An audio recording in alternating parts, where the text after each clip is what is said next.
Ayan, ready for harvest ng mga mangga.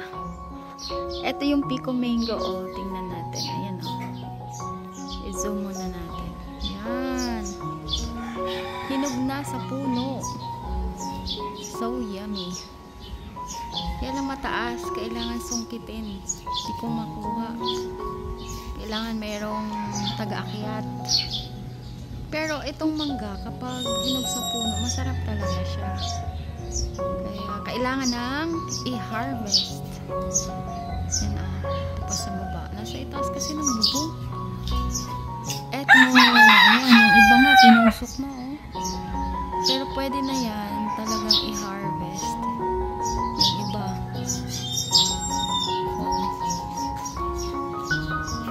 Masaya lang sa pakiramdam na namumula at makapag-harvest na kami na mangga.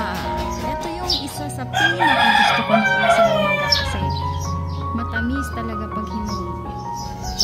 Hindi kagaya ng ibang klase ng mangga na maasim. Kahit hinog na, may pagka-maasim pa rin. Ito, kahit na hindi siya ganun pa kahinog, masarap. Matamis talaga yung Pico Mango.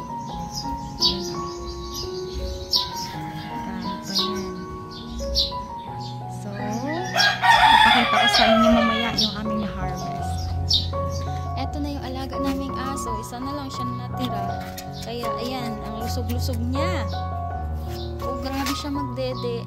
Yan. So cute.